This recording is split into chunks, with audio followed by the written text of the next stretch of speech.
ষষ্ঠ শ্রেণীর প্রিয় শিক্ষার্থীরা, আজকে আমি তোমাদের সাথে আলোচনা করব তোমাদের জ্যামিতির 112 পৃষ্ঠার যে উপপাদ্য 1 রয়েছে এই সমস্যাটি নিয়ে।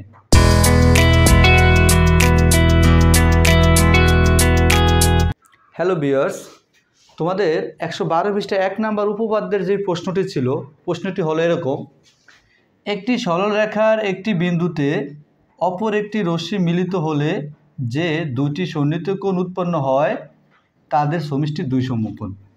এই সমস্যাটি সমাধান করতে হবে। দেখো, এখানে এবি একটি সরলরেখা, এই এবি সরলরেখার উপরে ওসি একটা রশ্মি। এই ওসি রশ্মিটা সৃষ্টি হওয়ার কারণে এখানে দুইটা কোণ তৈরি হয়েছে এবং এই কোণ দুটি হচ্ছে সন্নিহিত কোণ। একটা কোণ হচ্ছে ডিওসি আর একটা হচ্ছে বিওসি। এই দুইটা কোণ তৈরি হয়েছে এই ওসি রশ্মিটার কারণে। এখন যে উৎপন্ন সন্নিহিত কোণ দুটো সৃষ্টি হয়েছে তাদের সমষ্টি দুই সমকোণ, এটা আমাদেরকে প্রমাণ করতে হবে। তাহলে প্রথমে আমরা লিখব বিশেষ নির্বাচন।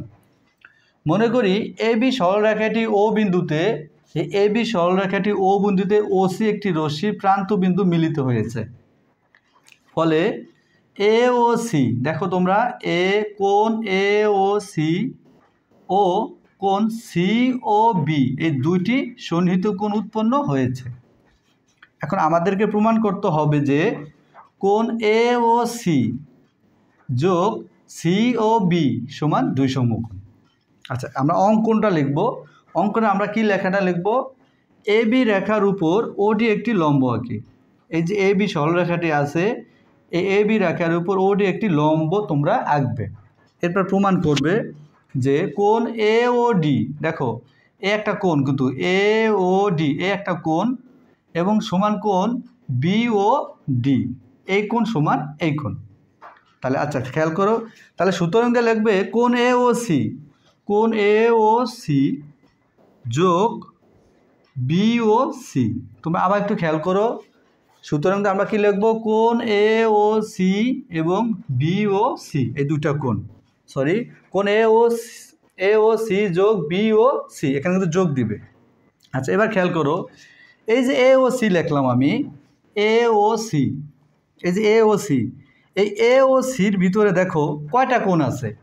এই যে এ ও সি, এই কোণের ভিতরে কোণ আছে দুইটা, একটা আর একটা, দুইটা। কি কি কোণ আছে দেখো? একটা আছে এ ও ডি। আমি আবার বলছি, এ ও সির ভিতরে দুইটা কোণ আছে, একটা হলো এ ও ডি, আমি লিখলাম এ ও ডি যোগ, আর একটা হলো ডি বা সি ও ডি।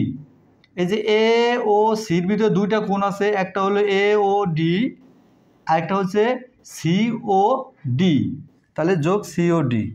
তারপর আমরা লিখবো আবার যোগ বি ও সি, বি ও সি।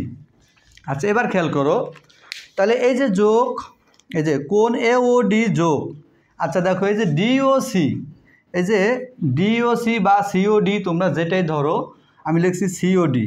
এই যে সি ও ডি যোগ বি ও সি, সি ও ডি এবং কোণ বি ও সি, এই দুইটা কোণ কিন্তু দেখো বি ও ডির ভিতরে। আমি আবার বলছি, ভালো করে বুঝে নাও, সি ও ডি এই কোণটা এবং বি ও সি, এই যে দুইটা কোণ আছে, এই দুইটা কোণ কিন্তু বি ও ডির ভিতরে। এজন্য আমি সি ও ডি যোগ বি ও সির পরিবর্তে বি ও ডি লিখলাম, কারণ এই দুইটা কোণ কিন্তু বি ও ডির ভিতরেই আছে। তাহলে আমরা কি লিখব? কোণ এ ও ডি যোগ কোণ বি ও ডি। আচ্ছা, কোণ বি ও ডি।